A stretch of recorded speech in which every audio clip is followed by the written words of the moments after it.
เควันนี้เราจะมาต่อคลิปที่สองเนาะคลิปที่สองเราจะมาสร้างฝาเนาะว่าเราจะสร้างฝาแนวใดโอเคไอจะเอาตัวอย่างหนึ่งเนาะคือเราแต้มสมมติเราแต้มรูปร่างได้มาแบบนี้เนาะเราอยากได้ห้อง6x5เนาะ6x5แล้วเราจะมาแบ่งห้องนอนนะห้องนอน4x3แล้วห้องน้ำ2x2.5เนาะเราจะมาเฮ็ดจังไหนเนาะเราก็มาเข้าใน Dialog เนาะเข้าโปรแกรม Dialog เวลาเราเข้าแล้วโอเคเราคลิกใส่ New Project เนาะตัวนี้เนาะจะเป็นตัวผังที่เขาจะสร้างให้มาให้เราเนาะแต่ว่าเราอยากเฮ็ดคือตัวเมื่อกี้เนาะไอจะแบ่งเป็น2หน้าจอเนาะว่าไงเนาะ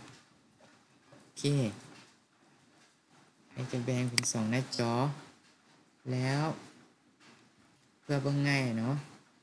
เบิ่งง่ายตัวนี้โอเคตัวนี้ตัวที่เราจะแต้มเนาะเราจะคอยเบิ่งได้ไป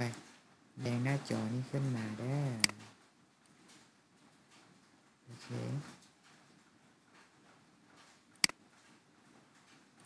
แบ่งหน้าจอนะเรายังได้ลวงยาวเนาะลวงยาวนี่เป็น6ลวงกว้างเป็น5เนาะเราก็มาแบ่งนี่ลวงยาวเป็น6เราก็เขียน6ขึ้นไปเราก็เขียน6นะลวงกว้างเป็น5ลวงสูงเนาะลวงสูงเราเอาตามพระเจ้าเลยเนาะหรือว่าเจ้า 2.5 ก็ได้เอาแนวไหนก็ได้เอามาเก็บโอเคเราจะได้ห้องแบบนี้แล้วห้องของเราสามารถไปเบิ่งรูป 3D เนาะ 3D ได้เราสามารถไปเบิ่งรูป 3D ได้โอเคเวลาเราจะมาสร้างฝาเราต้องคลิกใส่ 2D เนาะเพื่อง่ายในการเบิ่งถ้าเราสร้างเป็น 3D ตัวนี้เวลาเราสร้างฝาเอาอุปกรณ์มาใส่มันจะยากนิดนึงถ้าบ่สำนักเนาะโอเคสำหรับไอจะเอา 2D ก่อนเนาะที่มาใส่ 2D เราจะมาเฮ็ดห้องเนาะห้องตัวนี้ห้อง4x3นะ4x3เราเฮ็ดจังใดเราต้องมาเฮ็ดได้ห้องอยู่ในนี้เราก็มาเข้าใน Object เนาะ Object ของเราคือวัตถุหรืออุปกรณ์เนาะเรามาเข้า Room Element เนาะ Room Element เราสามารถมาเอิ้นตัวนี้มาเอิ้นพวกsquare column นะพวกนี้เป็นพวกที่เราจะเอามาสร้างฝาเหือนเนาะตัวอย่างว่าเราจะเอามาสร้างที่เราไปเบิ่งอีกเทื่อนึงอยู่ object เนาะ object ของเรามีเป็น room 1แม่นบ่ room 1แล้วจะมีฝาเนาะเราไปเบิ่ง C 3D เนาะจะมี floor มีพื้นแม่นบ่มีพื้นมีเพดานอยู่ถึงเนาะเราปิ้นจังซี่เราจึงเห็นเนาะแล้วฝาของเขาจะมี4ฝาเนาะ1 2 3 4เนาะตามนี้เลยโอเคเนาะตามนี้เนาะเวลาเรามาเข้า Object แล้วเรามาสร้างอีกฝาหนึ่งคือฝาห้องที่เราต้องการเราก็มาดึงตัวนี้ขึ้นมาเนาะมันจะเป็นแบบนี้เนาะเราเวลาเรามาเบิ่ง 3D เนาะมาเบิ่ง 3D จะเป็นรูปแบบนี้แล้วเราอยากปรับให้มันเป็นฝาเนาะฝาของมันเราก็มาเข้า 2D แล้วเราก็เอาสมมติเราเอาเนาะ4 เมตรเนาะ4 เมตรเราก็มาปรับค่าเนาะค่า x แม่นบ่ค่า x เป็น4เนาะ4 เมตรเป็น4เนาะเป็น4เราก็พิมพ์4เนาะ แคนไว้แคนไว้ของเฮาแคนไว้ของเฮาตัวนี้โบแมนนะตัวนี้โบแมนเราต้องพิมพ์ใส่ตัวนี้ไซส์ของมันยาวซีเนาะยาวซีแล้วความหนาของมันเนาะความหนาของฝาเอายังเฮ็ดให้ฝาเนาะฝาตัวนี้ฝาตัวนี้เนาะฝาตัวนี้เป็น 0.1 เนาะหนาความหนาของฝาเป็น 0.1 แล้วแต่เฮาเนาะเฮาออกแบบนะตัวนี้เป็นรวงสูงมันพืชแล้วเนาะเราก็มาใส่โอเคมันการได้แบบนี้เนาะเราก็มาวางใส่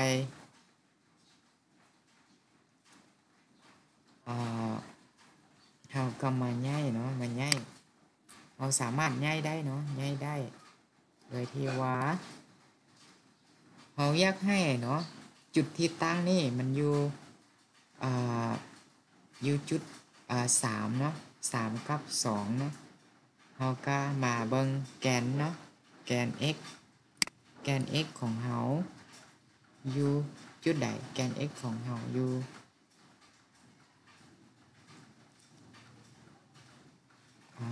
อยู่นี่เนาะประมาณเดี๋ยวเราที่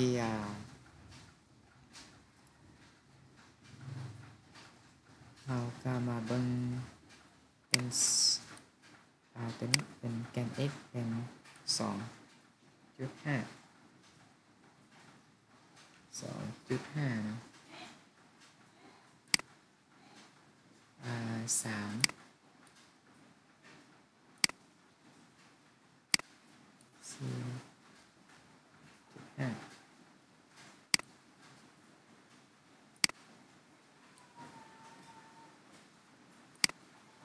4.5c เนาะแกน x c แล้วแกน y เนาะแกน y ของเราแกน y ของเราอยู่2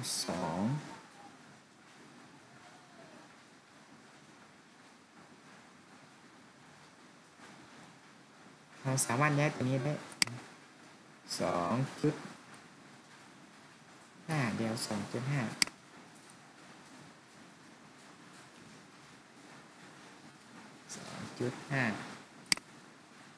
ประมาณนี้เนาะโอเคแล้วเรามาสร้างฝาเบื้องนี้เนาะฝาห้องตัวนี้ฝาห้องตัวนี้มีความยาว3เมตรบ่เราจะมาเอิ้นอีกแล้วนั่นนึงเราจะมาใส่วอลตัวนี้เป็นวอลเขียนเป็นวอลนะวอล01แล้วแต่เรากำหนดเนาะโอเคเอาวอลนึงเรามาอีกตัวนี้โอเคอันนี้เป็นฝาตัวนี้เนาะเป็นฝาตัวนี้เราก็วันนี้เราเอาเป็นรวงตั้งแล้วแสดงว่ารวงยาวตัวนี้เป็นรวงกว้างเนาะเราเอาเป็น 0.1 แล้วตัวนี้เป็น3มันมาจะปิ้นทางเนาะเป็น3รวงสูงเท่าเก่าโอเคเนาะเป็น3แสดงว่าตรงเมื่อกี้เราวางบ่ถึงจุดเนาะต้องวางอยู่3แม่นบ่3แต่ว่าเราวางอยู่ 0.5 แสดงว่ามันอยู่เครื่องกลางเนาะมันต้องวางอยู่2ประมาณนี้แล้วเราอยากแก้ไขวัตถุตัวนี้เราจะแก้ไขยังไงเรามาติ๊กใส่ object เนาะproject บ่แม่น object มาติ๊กใส่ project แล้วเรามาคลิกใส่ warning แม่นบ่แล้วเราสามารถย้ายจุดนี้มาโอเคเราสามารถย้ายจุดนี้มาเนาะ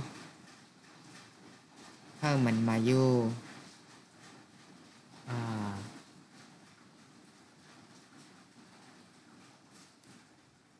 อยู่ในตัวนี้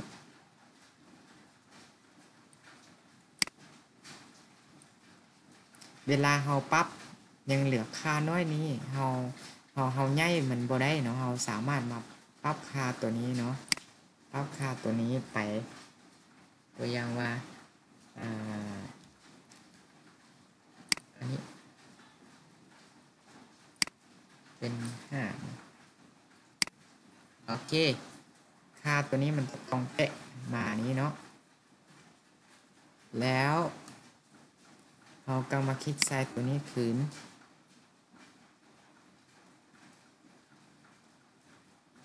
เราเอาตัวนี้เนาะ3เราก็มาย้ายให้มันได้นะ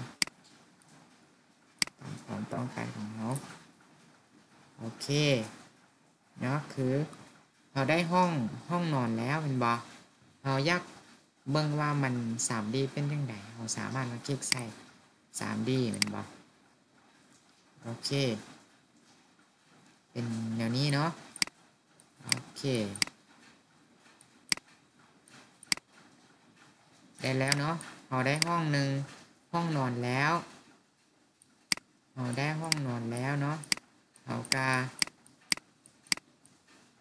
มาเฮ็ดห้องน้ำเราจะคลิกใส่ตัวนี้คือเก่า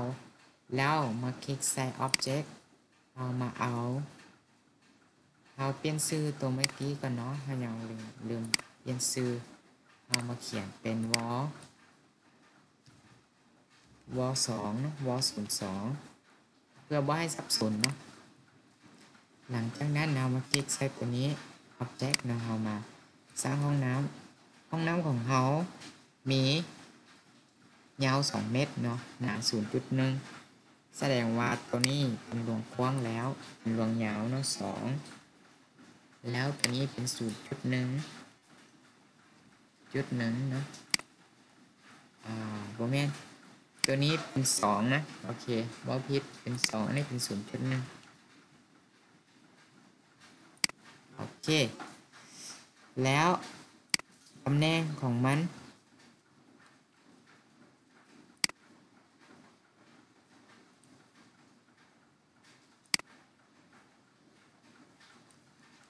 เราได้ตำแหน่งแมน 2.5 เนาะ x 2.5 กัน x 2.5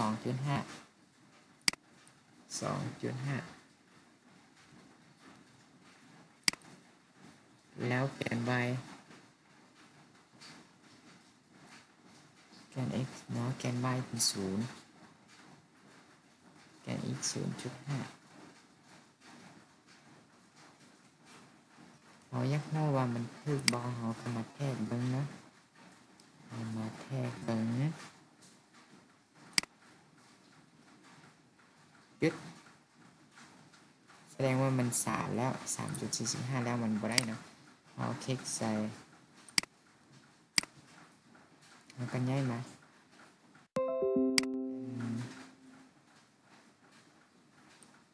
ประมาณx เท่ากับ3.3นั่น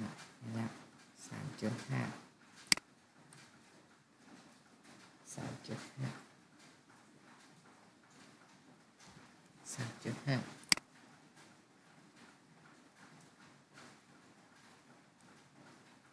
โอเคเนาะ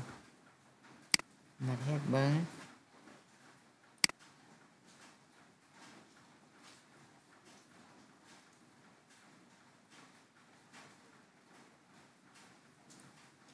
โอเคเนาะ2.5 0.45ย้าย x มาหน่อยหนึ่งเนาะย้าย x มาแกน x ย้าย x มาหน่อยหนึ่งเราอยากได้ 2.5 เนาะเราก็มาให้แกน x เนี่ยเป็น0นะเป็น0โอเคหรือว่าทำมาแทก x เท่านึง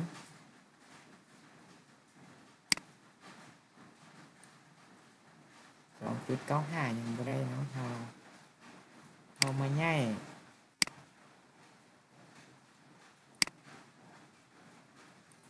เอามาคลิกใส่นี่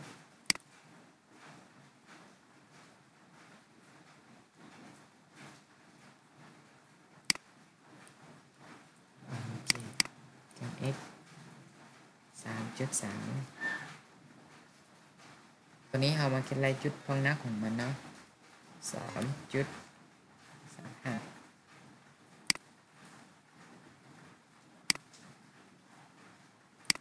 อะไรจุดพำนักของมัน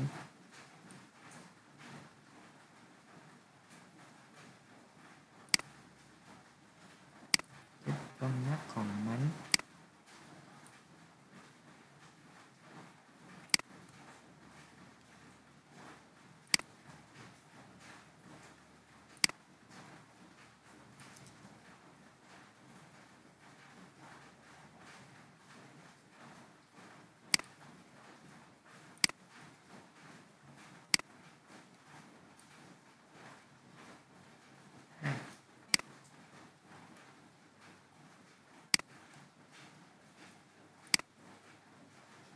โอเคบันนี้ได้แล้วเนาะเราได้ฝาแล้วเราสามารถไปคลิกใส่ 3D โอเคเราใส่ 3D เนาะเราจะเห็นว่าห้องเนาะเราได้ห้องแล้วโปรแกรมนี้จะเซฟให้เราทุกๆ15นาทีเนาะโอเคเราจะได้ห้อง6 คูณ 5แล้วมี1ห้องนอน1ห้องน้ำเนาะโอเคห้องนี้เราจะเฮ็ดเป็นห้องครัวหรือว่าห้องรับแขกก็ได้เนาะโอเคเนาะเราได้แล้วฝาเนาะวิธีการสร้างฝาก็สร้างแบบนี้เนาะว่าเราจะสร้างฝาแนวใดแต่ว่าการวางวัตถุมีอย่างต่างๆเราจะมาวางแนวใดไอจิมาพาเราวางเนาะวางวัตถุเนาะวางเตียงมีอย่างต่างๆตัวอย่างว่าอ็อบเจกต์ของเราห้องนอนเราเนาะเรามาคลิกใส่ลมอิเลเมนต์แล้วเรามาคลิกใส่ indoor เนาะ indoor จะมี office accessory เนาะจะมีคลิกใส่มันจะมีพวกนี้ขึ้นมาตัวอย่างเฟอร์นิเจอร์เนาะเฟอร์นิเจอร์ของเราห้องน้ำของเราเป็นบอเราต้องการกระตาเรากระดึงกระตาไปใส่เนาะเอากระตาไปใส่เนาะจุดใส่จุดใดก็ได้สมมติเราใส่จุดนี้เนาะเราใส่จุดนี้เราสามารถไปเบิ่งได้โอเคกระตาอยู่นี่แล้วเราที่เอาเฟอร์นิเจอร์เนาะเฟอร์นิเจอร์เข้าไปจะมีแบดนะแบดคือเตียงนะเราเตียงเข้าไปตัวอย่างเราเอาเตียงโคซะเนาะเตียงโคยึดเข้าไปเราเอาเมาส์หรือว่าลูกศรมาคลิกใส่ตอง C เนาะ CJ เนี่ยมันเราจะย้ายได้เนาะอุปกรณ์ของของเฟอร์นิเจอร์เนาะถ้าเอามาติ๊กใส่นี่แสดงว่าเอาปิ้นเนาะเอาปิ้นวัตถุเนาะแล้วบางทีเตียงอาจจะใหญ่กว่าแต่เราสามารถไปปรับได้เนาะเราสามารถซูมออกมาเนาะแบบนี้คือเตียงของเราเนาะเราเบิ่งอยู่นี่แกน x เนาะแกน x มันยาว 3.3 เนาะแกน y เป็น 2.5 เราสามารถเปลี่ยนตัวนี้เป็น2ได้เนาะเพื่อให้เตียงมันน้อยลง2จุดเนาะ 2.0 โอเคอันนี้เป็นอันนี้เป็นจุดที่ตั้งหน่อยจุดที่ตั้งอันนี้เป็นจุดที่ตั้งตัวตัวนี้เตียงของเขาอยากได้1จุดตัวอย่าง 1.8 เนาะแล้วยาว 1.8 เนาะกว้างเท่าไหร่กว้าง 1.8 สิเนาะเราก็สามารถกำหนดได้ตัวนี้วางเป็น2.2 เพราะมันยาวมันงามกว่านะเตียงของเราสูง 0.6 นะ 0.6 ถ้าเราอยากให้เตียงมันต่ำลงเราสามารถมาปรับค่านี้ตัวอย่างว่า 0.5 เนาะ 0.5 เนาะจะสังเกตว่าเตียงของเรามันต่ำลงโอเคแล้วเราอยากเอาไม่อย่างอีกมาใส่เราก็คลิกใส่แล้วเราเอามาใส่เนาะ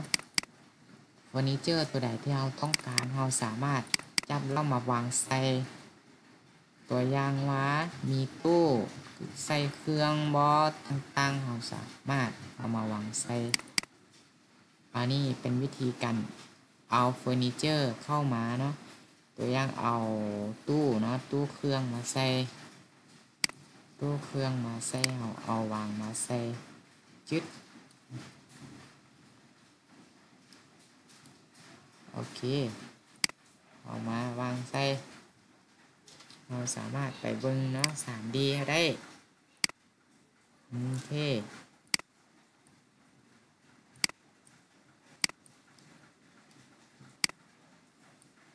แต่ว่าตู้ของเรามันปิ้นแล้วเนาะเราสามารถไปปิ้นเนาะไปปิ้น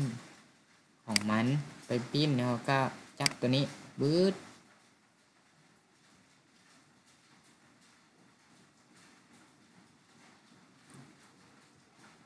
แล้วย้ายมาจึดนะโอเคอันนี้เอาไปเบิ่ง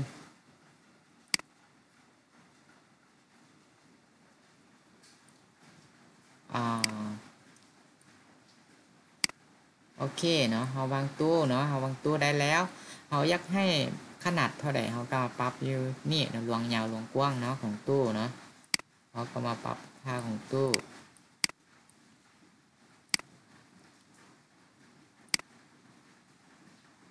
เรามาปรับตู้นะเราจะวางไว้บนใดก็ได้ตามที่ความต้องการของเราว่าเราจะให้มันอยู่จุดใดเนาะมันก็สามารถวางได้โอเคเนาะเราได้ตู้เครื่องเนาะเราจีมาใส่ห้องน้ำเนาะใส่ห้องน้ำก็ได้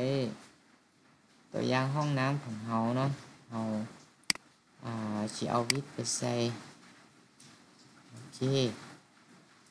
เราก็เอามาวางใส่จุดนี้สินะโอเคเวลาเราไปเบิ้ง 3D เราจะเห็นว่ามันเป็นยังไงนี่โอเคแต่ว่าเราเห็นว่ามันบ่อยู่จุดนี่เนาะมันขึ้นไปหน่อยนึงเราก็มาปรับค่านี้ปรับค่าของแกนนี้แกนแกน Z นะหรือว่าเราจะย้ายตัวนี้ลงมาก็ได้เรามาปรับค่านี้เนาะเป็น0ห้องน้ำสูงเนาะอันนี้เป็น0จุดลบ0จุดบอมลบ0จุด